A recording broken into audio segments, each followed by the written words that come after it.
Eto mga senior citizens, alamin natin ang latest update, ang tunay na status sa Universal Social Pension Bill. Ito nga ba ay ipapatupad na? At ito nga ba ay may pondo na? Yan ang ating tatalakayin. Hello mga ka-vlogs! Welcome sa aking YouTube channel.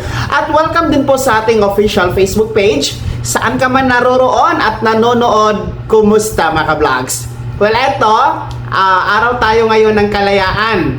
Ipagdiriwang natin o atin pong ino-observe ang selebrasyon sa ika-128 araw ng kalayaan ng Pilipinas.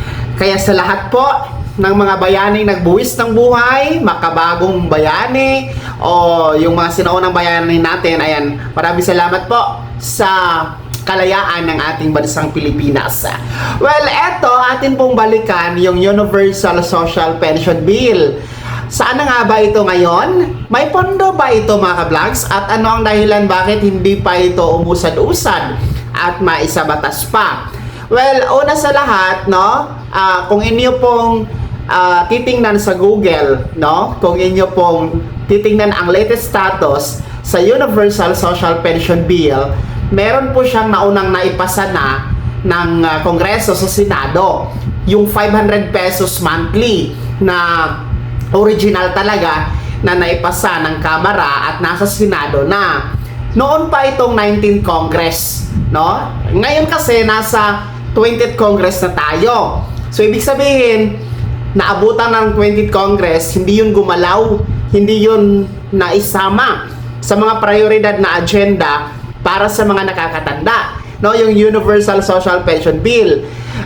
Dahil nga po sa tagal na sa Senado, yung 500 pesos na yun na monthly, inabutan ng nagtataasan ng mga bilihin, no? Sa taas ba naman ng ating mga presyo ng bilihin sa ngayon, hindi na talaga sapat ang 500 pesos monthly, no, under the Universal Social Pension Bill last 19th Congress. Kaya po ang ginawa ng mga mambabatas natin sa Kamara, no, sa pangunguna ng Senior Citizen Committee na si Chairman Representative Milagros Aquino Magsaysay, kasama po si Representative Kiembo, nagpasa sila mga ka-vlogs ng substitute bill, no, ibig sabihin para lang siyang kapalit na version doon sa naunang Universal Social Pension Bill.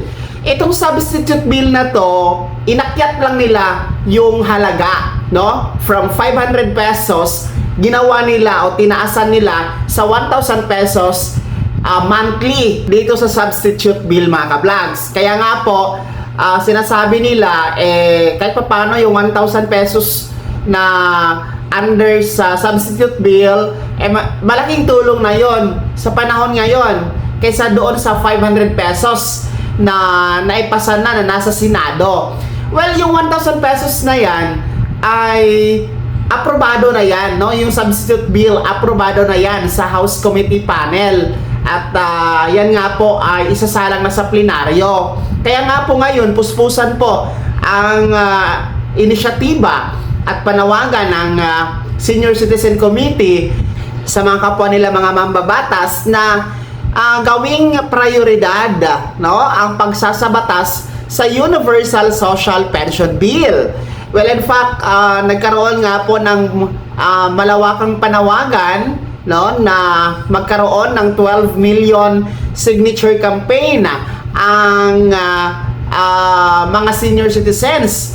Dahil yung 12 million signature campaign na yan, mas mabilis na mapaabot sa ating mga mambabatas, no, na seryoso po ang mga nakakatanda na talagang kailangan na nilang isabatas, kailangan na nilang ipatupad na ang Universal Social Pension. So sa ngayon, nagkaroon na yan ng turnover ceremony sa Kamara.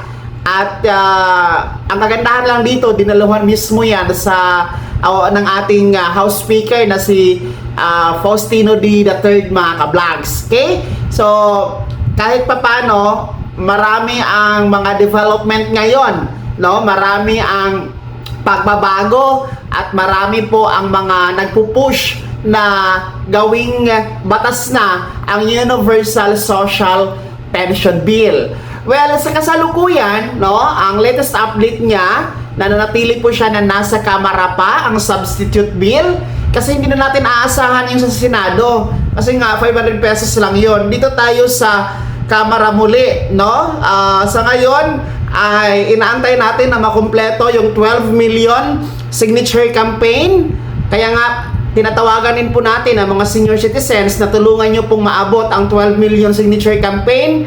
Pumirma kayo, no? Punta kayo sa OSCA, sa NSAC Regional Office, DSWD Regional Office, no? Sa inyong mga senior citizen associations para pumirma, lumagda, no? Nang sa ganon, mapabilis ang pagsasabatas sa Universal Social Pension Bill. Sa ngayon, standby lamang kayo, no? Kasi malaki naman ang tsansa at tayo naniniwala na lulusot talaga ito mga ka-vlogs, no? Ang pondo wala namang problema dahil ayon sa mga may akda, no, bago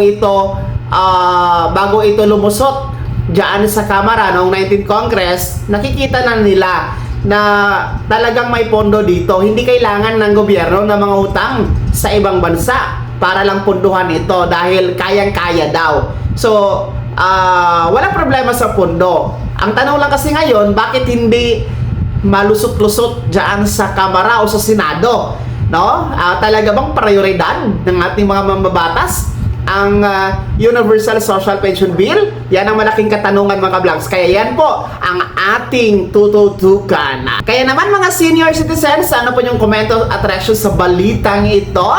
Ano ba ang inyong panawagan sa ating mga mambabatas para sa pagsasabatas sa Universal Social Pension Bill? Pangalawa, no, nais nyo bang lumahok sa 12 million signature campaign? Ibahagi niyo po sa comment section na nasa baba. Maraming salamat sa pagtutok. God bless. Mag-ingat mga ka-vlogs.